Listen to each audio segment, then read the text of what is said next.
Welcome back. It's the Better Learning Podcast, and we are doing a 2024 year-end recap. I'm joined today with our co-host, Carla Cummins. Carla, good to see you. Hey, good to see you. We're sitting here at the end of the year. I mean, it's like we're recording here on December 30th. Right? So it'll be interesting to look back at the year, but how are you doing? Not too shabby. I'm happy Christmas is over. I always say like the two most beautiful days are like when Christmas decorations go up and when Christmas decorations come down. I am the slowest on both of those. I'm late to get them up, and then I'm late to get them down. I'm early on both of those. And if I could take them, the kids were like, "Don't be a Scrooge and don't take those down Christmas Day." And I was like, "But you already got your present, so like we could wrap it up." That should be like one of the gifts that they give to you is like, come on, we're going to take them all down right now. No. Do you want to know the gift that they gave me? What did you get? So I got a mystery trip from Groupon, and it was like super cool. They also got a ticket for someone else in case, I wanted to take someone, I don't know, a romantic partner, it said, but it's just what it is. And so you sign up and then someone calls you from the Middle East and they're like, you did this mystery trip. There's 3 tiers. And I was like, awesome. Great. We're going to Denver, Colorado. And I had to pay an additional. No, it's like a random thing that you call and they're like, you have to make the best case scenario is if you make the decision the first phone call. And so the lady's like, what are your departure dates? Blah, blah, blah. And she's like, so you have Denver, Colorado. And I said, what are you talking about? Like, that's a $30 flight from Phoenix. And it cost me $350. It was the greatest gift. It just keeps giving. That's awesome. It'll be an adventure. Do you get to pick when you take the trip, or do they just assign it to you? They kind of tell you. They're like, do you want to go in February or March? And I'm like, February, because I got plans in March. And so they picked February, and I was like, well, I guess I'm going to go to Denver. Yeah. May as well work, though. Yeah. Anyways, but it was an interesting gift. It was sweet. But I did think it was funny. I was like, this is great. Maybe I might go to Dubai. Yeah. Yeah. Instead, it's Denver. They both started with a D. That's awesome. It's like a travel grab bag. Just reach in. You don't know what you're going to get. That is a much nicer way to put it. I'll tell you on a different day what I called it. But I mean, it was sweet, and they do know that I like to travel. So it was a nice gesture from all 3 of them. Yeah, nice. All right, so then let me let's talk about things, right? Like Better Learning Podcast, right? So you've been a guiding voice to all of us that listen, right? And I think that we have a lot of people listening, but what I always wonder if people recognize what led you to create and host this podcast. Cause I don't think that, I know, right? Cause I know the history of it and I know you, Kevin Stoller, but I don't know that most people know.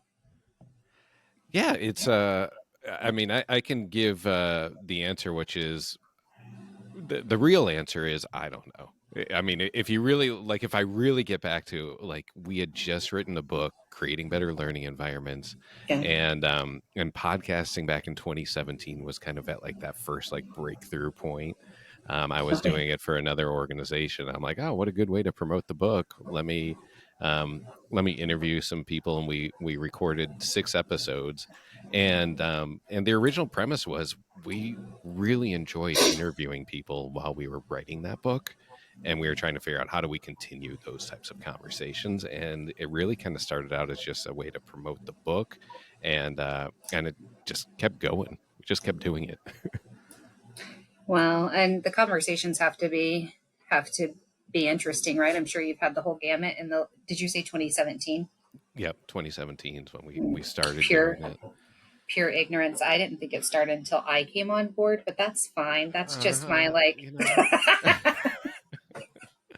That's when it really started getting some traction, though. Well, but so do you think in doing all the interviews and hosting that it's shaped your understanding of education and its challenges, or how do you Yeah, think I it's mean, formed? And for me, it's just one of my favorite things that I do. I just get to have like structured, deeper conversations with people, Mhm. which to me is like the reason why I like doing it. Is I like having these conversations. It gives me an opportunity to learn new things, talk to people that I just find interesting, that I would really want to talk to, and it's a way for me to just really learn. And Yeah, yeah, so to me, yeah, I always say like whatever the listeners get out of it, that's great. But really, for me, like the things that I really enjoy, the benefits that I get from it are all those learning opportunities and being able to just meet some really cool, interesting people that I just wouldn't have that opportunity without the podcast. well, I don't think that we often recognize the amount of time that we give up in order to host it and to actually do the recordings. So, and I think that I looked at the stats and it was over 72 guests this year, 75 guests. I don't remember what it was, but that's an awful lot of guests throughout the course of a Yeah. year and a lot of conversations. Yeah, I mean, what's been really cool over the recent years is one, when you came on board and really really aligned, like the first association that we had the Better Learning Podcast affiliated, which was the Association for Learning Environments. Mm-hmm. That really kind of forced us to step up our game a little bit and take it a little more seriously and give it some structure. So since we've done that, we focus on, we get a new show out every single week, Mm-hmm. and then being able to do these live events and be able to talk to a lot of people all at once. So yeah, I mean, by doing weekly, we have like 52 conversations in Yeah. there, but then being able to do it at the conferences, doing it live. I mean, we've had ones. I think Matt Rogers, who's our producer for this, he pulled up some stats for us, and I think we had over 75 people at those live conferences at Learningscapes and Ed Spaces. So Oh it's a my lot gosh. of I'm people. such a knucklehead. So I thought it was over 75 guests in general, but that's just at the That was just conferences. from the conferences. So if you add that on top of the 50 or so guests, and sometimes we have like multiple people on the shows, but it's a lot of people. And yeah, and it's a Yeah. lot of coordination from really from what you do, from what Matt does, and the editors. We had a variety of editors this year, and I think we found a really good editor that we're going to be sticking with here for a while. I know But it. it's a lot of people that get involved with this. Well, I think too, like if I look back at the year, there were also, we dropped our first, like I would say, I'm putting it in quotes, right? For people who can't see it, but quotes series, which was the series on procurement with Aaron and Dr. Lenny Scott. Who else was on there? Yeah, so Aaron Buring really led the charge on that one. It was Dr. Lenny was on there, and then we also had Eliza Loyola from more like teacher Yeah. principal perspective, and then we had Carrie from Carrie Upton. Carrie Upton, and then we also had Brad Keel, who's in Kansas City area, and being able to get like that variety on top of like um, uh, I probably did the most research out of like anything for those like 3 episodes. I talked to uh, 40 or 50 different people in the industry that was not on like not as the podcast, but just interviewing and trying to get different perspectives. That one took a lot of work, but it was honestly like the conversation that I think our industry needs to be having right now, which is why I wanted to spend that much time on those. Yeah. Well, I thought that that was a significant time, but I mean, I guess that leads to the next best question, right? Like looking back at the year, and I won't discount that because we've already talked about it, but like what's one conversation that stuck with you and why was it impactful? Yeah, I mean, there were a bunch, and when I was looking at like, I was kind of looking back and trying to figure out what are the ones that like are most memorable for me. I I have not kept it a secret that, yeah, I always talk about the three different buckets of our Yeah. guests that we have on here. Um, and I really like getting the perspectives from outside kind of the normal walls of education. Okay. So those are the ones to me that like really always stand out. And, you know, in a lot of it, there's some overlap, but I was looking back, like literally the first two episodes of the year were Matthew Dix, who wrote the book Hmm. Storyworthy and is one of like a master storyteller.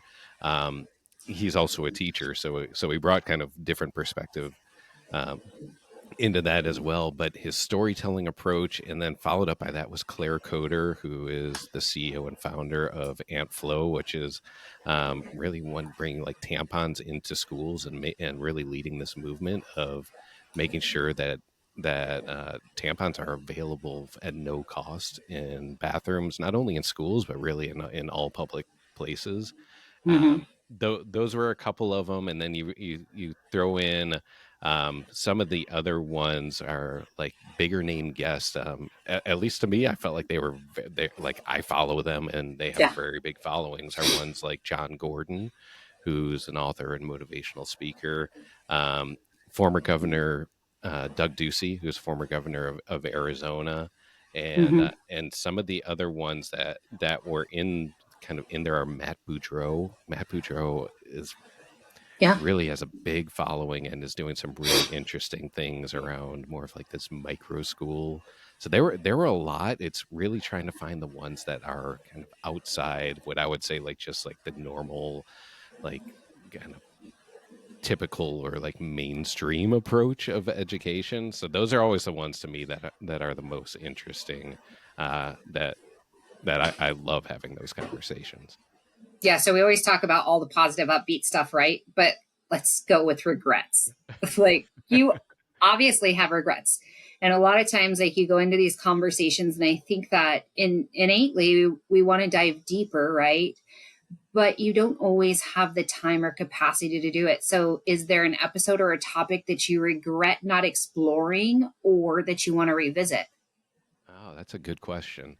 Um, Sorry, I didn't tell you, but I no, that's right. No, you did. like I all. just didn't do my homework. I, I would say there are times where I just wish I did more homework on that. You know, like yeah, this is kind of like another thing on top of like a normal job. work. So I think we'll get better at that of making sure that we are prepping and allocating enough time to prep it. But one of the things that yeah, it really helped was being able to kind of batch these where in the past, you know, I'd be like work mode, and then all of a sudden, Yeah, you know, I'd have to like hop into a separate Zoom and record an episode. And again, Matt has done a really good job of getting the scheduling and blocking it off so I could like be more like just fully present. present and say like, hey, today is my podcast day. I'm going to be in here. I'm going to do all the research ahead of time. But the topic that you're talking about, I think maybe not so much for this year, but I think we missed it, or I wish I would have drove home even more, was that era right after COVID where there were ESSER funds available. Oh, And I think it was a missed opportunity to make bigger, like longer lasting changes decisions. in there was that movement that was just happening that was around like getting like plexiglass and like trying to figure out like Hmm. ways to keep that 6 feet distance. And I wish I would have been more vocal. um at the time I thought I was being vocal, but it probably wasn't loud enough and repeated enough to be like, hey, you have this money coming in, look at this, not just how does this get us by in the next 3 months, but how does this set us up for the next, you know, like 10, 20, 30 years. So that money that was being utilized, because we're also, I mean, that ESSER money Well, I'm ran like out it this year. expired. Yeah. Yeah. Yeah. Huh. And there were a lot of districts that took advantage of that Hmm. and really looked at flexible furniture and ways that they could help them get through COVID, but also help them Overall. like yeah past that, you know, like how do we get kids back to school, you know, like after COVID. So Yeah. that's one that I look back, I'm like, oh, like it was such a unique opportunity where a lot of money was flowing into the schools. and unfortunately, I feel like a lot of that got put into like temporary resources that honestly probably ended up in dumpsters. After that initial COVID reaction. Well, I do know, there was a district here in Arizona that had been looking for a lot of, the plexiglass stuff. And then finally they were like, wait a second, this is stupid. We're not going to do this. We're going to pivot and do something else. Right. Um, but I mean, I get that. Do you think that there's themes that have emerged in the last year? Well, I think the big one has been AI, right? I mean, that's probably the one that has just like changed the whole fate, not just of education, but really like Everything. everything. Like, yeah, I mean, if you think back, a couple years ago, nobody even like this was not on the majority of people's radar Mhm. to now just be like, I mean, yeah, I hear Well, you I talk about think, it all the no, time. You're I'm like I'm Chat GPT to I'm I'm a chat big in there. GPT hater. I haven't trained mine the right way. And so she's still really stupid. Sometimes I'm like, do you not know me at all? I'm going to break up with you. But AI is everywhere. So I just noticed I got a new phone for Christmas. And part of it is What'd you I can get? have, I don't know, it's stupid. I just got the same thing I had that wasn't broken. An iPhone 16, I'm sure, or 24, or whatever the hell the number is. I tried to go for a 14 and they were like, we don't sell those anymore. But I was like, if I could go back to the button, I would. But you can have AI write your messages. Yeah, yeah. I mean it completely changed. That is such a big topic that, and I think we touched on it some, but I think the initial reaction out of most in education was how do we like basically prevent this innovation from a cheating tool. And I think a lot of people are coming around of saying like, okay, like what's the next stage here of like how is this really improve what we're doing, or what are the things that those Yeah, tools that help teachers and students, because I mean there's no going back. I mean, I don't think so either. I mean, even if you look at the conferences and everything that we attend each year, I mean, there was a massive amount of AI presentations on the conversation in all of those, golly, what are they called? Educational sessions, right? mhm, But also too, there's so much AI that you can do for your job. Like, I mean, I think I told you I did an org chart for us at K-12, and I had AI generate the first ideas. Obviously, I had to send it to the graphics person, but it gave me, I don't know, 20 different options. And I'm like, yeah, golly, I like this one. Let's go with it. yeah. And it left zero, I didn't have to think a ton other than the content to send to the graphics person. So it was fabulous. But that was when my chat GPT was smart. Well, though, but we can still expand on that because it's not Yeah. going away. No, and I think I mean, as it continues to get better, I feel like everyone else is now recognizing and thinking of different ways they can utilize it for their work. And Mhm. yeah, I mean, it really is going to change, if and it has already changed a lot of education and a lot of our industry, on the design side. It's yeah, to me, it's a big topic that we touched on, and I don't know. In some ways, it's happening so fast, and we're sometimes recording episodes like a couple months ahead of time that it's almost Mhm. like, do we even want to do this? Because in 2 months, it's going to be different by the time it gets released. I don't. I think you'll just have more options, maybe Yeah, yeah. more AI What options. Well, I'm gonna, okay. before you go to the next, I'm gonna turn around to you. Like, what topics do you think we didn't hit enough, or what things would you look back and be like, oh, we either missed it or we could have done better in 2024? So I think one of the biggest misses is like the neuroscience of learning, right? Like I don't know that we had. I mean, there's a lot of people in our industry that we talk to, not even in our industry, that could talk about it. And I'm sure that it's been brought up several times on the podcast, but I think a real deep dive into it would be amazing. But that's also something that interests me so selfishly. Yeah. Well, that's what's awesome about you coming in and co-hosting and getting involved, which we'll talk about more, but it brings in a different level of interest and different Yeah. topics that um yeah, I mean, I'm pretty vocal of like I am not very smart and I can't go very deep on a lot of very intelligent topics, Oh, and it's those going are to be things two like of us. but so some like I think being able to get some different topics for me, like I always feel like I'm just here to ask questions and kind of Yeah. be a facilitator, but the things that interest me are are usually less academic. Is that a nice way Yeah. to say that of I'm not very smart? I don't even think it's a matter of it's you're not very smart because you are very smart. It's what we enjoy, right? And we tend to lean towards things that interest us naturally. And yeah, for me, I don't know. That's just one of the things. And it's funny. So I was at my good friend Irene's house, and I was in her bathroom, which makes this conversation even weirder. But uh, she I'm had glad you this. had that. I'm glad you had that. I well, I have to say where it was, right? So, and sitting on the counter was a tissue box, and I came out and I said, "Hey, you know your tissue box has a face on it, right?" And she goes, "It's funny that you say that because did you know that we naturally, like as people, look for faces in everything that we see?" And I said, "No, I have no freaking idea that that was it, but there is a creepy face on your tissue box." And so I thought it was interesting, but I started digging into it. And then obviously we can talk about Jolene later. Jolene and I were talking about it, and she goes, "Oh my God, Carla, I have so much stuff about this."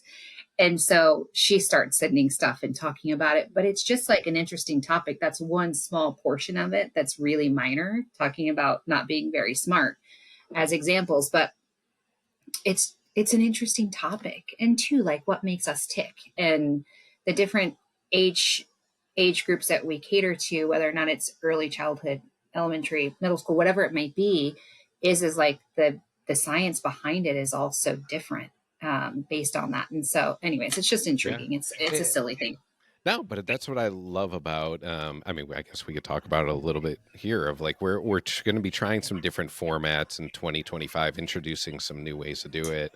You're going to be involved in a lot of these things, but there's really like three different formats that we're looking at. One, kind of like the standard, the way it's been done, more of like interview, conversational style. Right. And then we have introduced more of these like movie based things, which like for me like aligns more with my interests of just I'm fascinated with more of like pop culture and how it influences and changes people's perception. So I'm really excited about that. And then you, Carla, with Jolene Levine, um, are going to be co-hosting a new format as well. You want to talk about it? No, I'm not ready to talk about it yet. But I will talk about it as soon as we get another meeting under the way. But we are going to be doing 2 podcasts a month, but looking more so at the human element behind education and people who are in the classroom and at the grassroots level of teaching our kids on a day-to-day basis. So that's what I'll say about it, and that's it. I won't give any more away until we get the finer details ironed out. But I'm super excited about it. The idea came from Carrie. I always say Randy, but Carrie Brady. So a good friend of mine, and she and I have been talking, and then Jolene and I glammed onto it. But like just the human element of it, and like what makes us tick, we connect to people and their stories. Like going back to Matthew Dix, right? And so to be able to tell some of the stories a little bit differently is what we're going to be doing. Yeah. Yeah, which I Yeah, love. Yeah, I mean that to me is we always say like the foundation of the Better Learning podcast. Why we started it was to really break down the silos of education and really and be able to expand it and bring more people into the conversation. So I love that you guys are doing that. I know like the things that I'm interested in, I lean towards some things, and this is just going to open up more opportunities, and I get really excited about our plans for 2025 and some of the things that we can do. I feel like we are just getting started I think on so what too. the Better Learning Podcast is going to be. Oh, I think 100%. And I think, as things change, we have definitely pivoted. I've seen it within the last 2 years, the way that we approach it. And then too, like the feedback that we get from people is always super helpful in terms of what we're going to do next. So with that being said, because you've already told everyone our plans, um, how do you think, like, as Kevin Stoller, right, the current host, you've hosted, how many episodes is it now? I don't even know. We're well over 200, so I think we're probably close to 215 or 220 at this point. Okay, so but some of the basic stats are 225-ish is the number. We've got 75,000 impressions per episode, right? Which is pretty big deal. And then it looks like we reach like 20 different countries or so with the podcast, which I'll be honest, I was really surprised by um, when Matt sent that over. Not, I mean, I guess I shouldn't be, but I was surprised by it. That's a lot. That's a lot of work and a lot of time that's been put into it. So coming from that perspective, and that's a lot, right? How has the podcast helped you grow as a person and a professional, do you think? As someone who's more naturally introverted, the podcast just fits my personality more. Okay. Being able to have more smaller group, whether it's one on one or a group of 3 to 4 people, that's just to me way more natural. To be able to do that, and so I'm I just love all the opportunity that it provides, and it's this creative outlet too. It's you know as like more in the business world side of things, like outside of the podcast, I'm looking more at like K-12 as a company. There, like that is a tendency to be like, yeah, we are making a lot of impact on the K-12 side things, but we have like a lot more responsibilities and obligations, and Yeah. make sure that we are providing good to all our customers and everyone on our team. And the podcast to me is this like a creative outlet where you're like, hey, this is more like, this can be more fun, this could be more about impact, this could be more about just like exploring and learning and getting out of kind of the everyday world of what. I mean, I feel lucky. I don't feel like I like actually work, but Well, be able to that's have the way life is supposed to be, right? That's what people say. You have to aspire to have a job that's not work. Like it's a joy to go to, and it's the place where you want to be, and everything else. Yeah, but these are like like one of those days of the month. Like now that we're batching it, it's that I really look forward to, and I'd be like, oh, it's really cool. I get to talk to people that I normally don't talk to. And I would say like the other piece of it that is really rewarding, and I think you'll start seeing it here too, is as you do more of this, you get invited to be guest on other people's podcasts. And I really like those conversations, because when I talk about like getting outside and expanding, getting out of like the normal silos of education, you get on like, I've been on some like really random podcasts and outside of the normal education ones that have been a blast, like a Really? lot of fun, a lot of fun.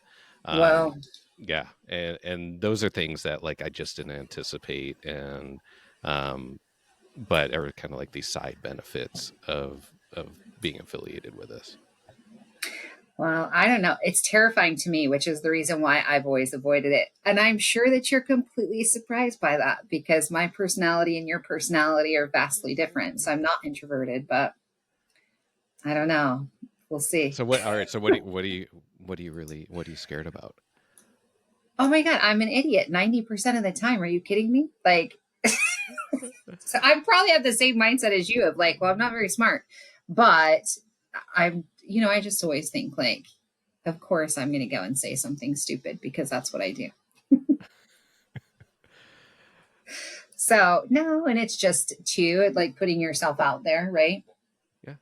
It's not always the most comfortable thing, but I don't know. Look behind me. It says "Be the change." So There you go. we're gonna do it. But it is. I mean, it's definitely taking me out of my comfort zone. Yeah. Yep. Well, good. It will be. I'm excited that you're gonna do it. I feel like it's just a really cool kind of growth opportunity to show off who you are.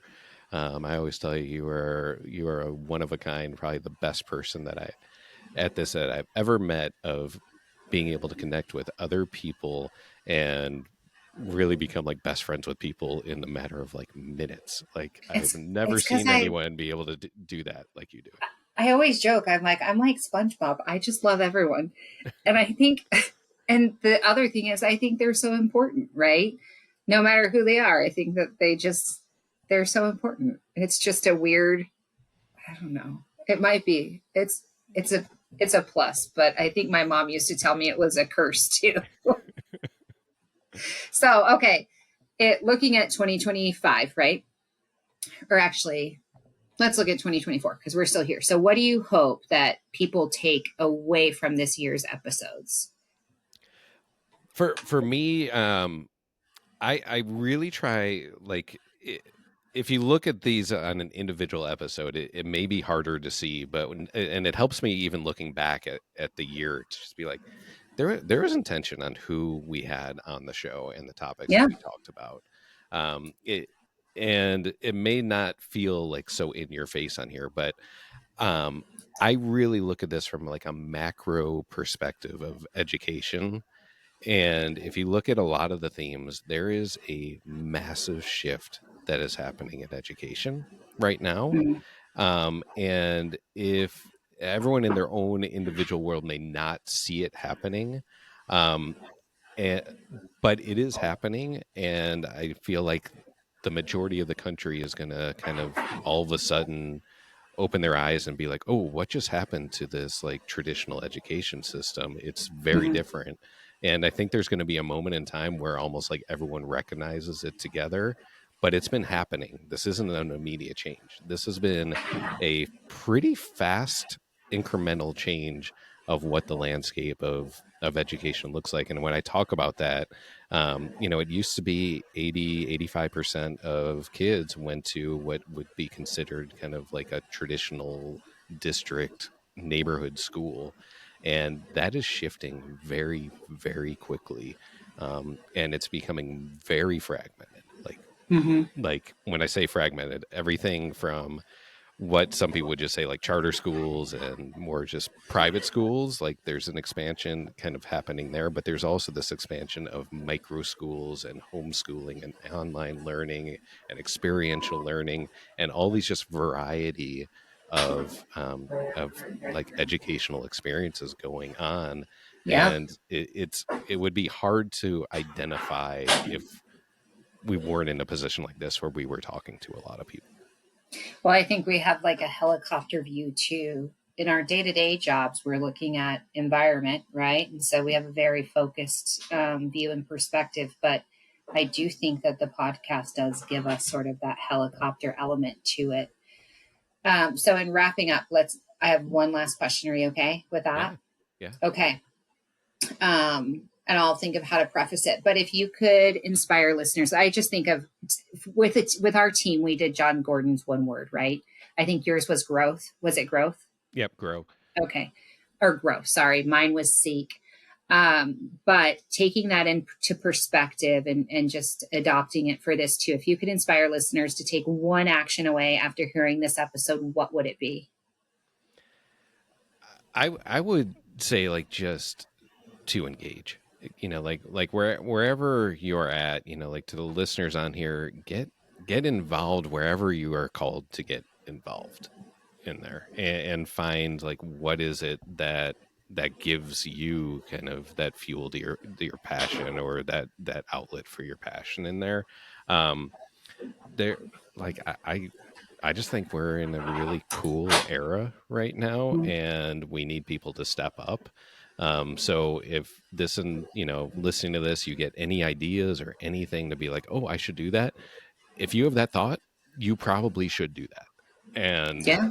and it doesn't, like again, we're in an era where you don't need massive resources to make a big change, or big impact. And that to me is always like that spark of like, you know, think of like all the guests that we had on here. It's like those ones that, like just they're the change makers. They are the change makers.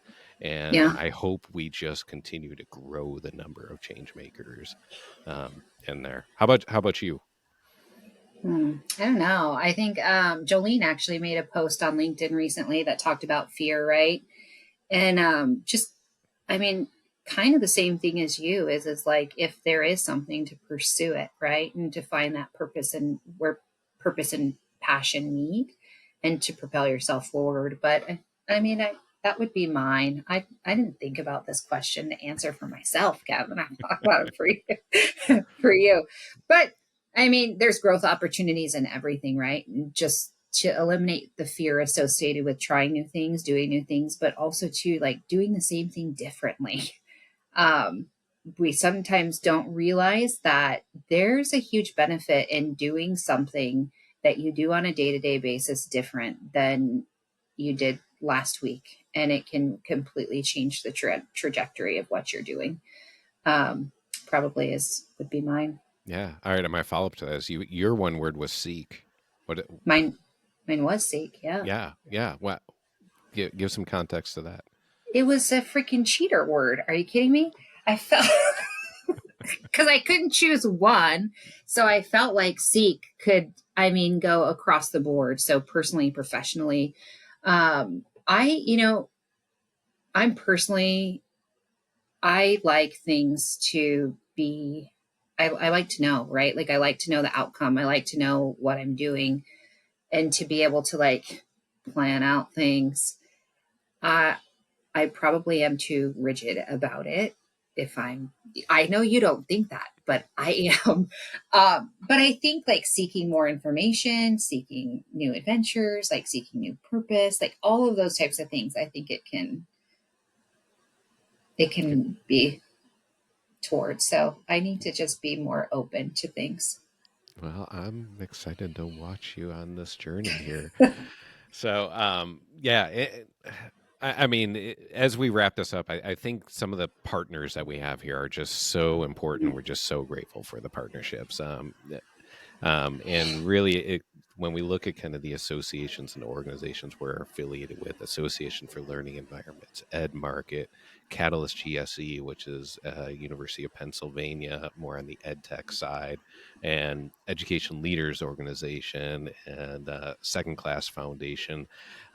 And we really hope that we get more of that as like my one word of grow. I hope we find additional ones and I'm just going to combine it. We grow and seek. We try to find those other ones Oh that yeah. align with us or bring in different perspectives, different groups and associations into this, because it's yeah. To me, it's that's why we're doing it, and it's fun, and it brings in totally different perspectives. So Well, I think a lot of times people don't understand that it is a beautiful opportunity to, have, I mean, look, I came from the nonprofit side, right? That's how I ended up at K 12. And so, just like in our industry, we're constantly competing for the same attention from the same audiences. But realistically, if people really looked at it differently, they would reach so many different people with information from their organizations. And there would be such a benefit if they were open to it, open to the partnerships. I don't know that people realize that. It's just an added bonus. yeah, yeah, and yeah, and yeah, whether they do or not, it's to me that's the cool thing is I always talk about is like everyone's playing their own game. We know we're playing Yep. our impact game, and yeah, and I don't. Yeah, others are just playing a different game, and but when we find those ones that are aligned on really wanting to make an impact, those are those cool Yeah. partnerships, and that's what I love about the groups that we are affiliated with is they They get it. they're yeah, they get it, and that's why Hmm. they're like, you know what, this is about really making a bigger impact. The work we do matters, and the work we do has a big impact on the current students and kind of the next generation that's coming through. Yeah, 100%. Well, I appreciate it, and thank you for letting me grill you today. Yeah, I don't like having to answer questions. It's a lot easier just to ask them and then be quiet and It's listen. it was like that coin was flipped. How did you feel about it? Yeah.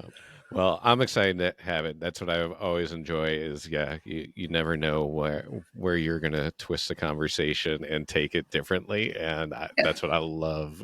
Yeah, I think we're going to have a lot of fun doing this together in Me too. 2025. Oh yeah, let's do it. What's our new core value is LFG, Kevin That's Stoller. right. If anyone wants to know, send me an email. Cool. All right. Well, to the listeners, if you are not already subscribers and you want to stay up to date on what we're going to be doing here, hit subscribe wherever you are listening. BetterLearningPodcast.com is our hub for everything. And we have a lot more information on there if you would like to be a guest or have suggestions or any feedback. And we just appreciate everyone in the audience and all the associations that we're affiliated with. And Carla, we're going to have some fun. Oh yeah. Yeah. Happy New Year. Happy New Year.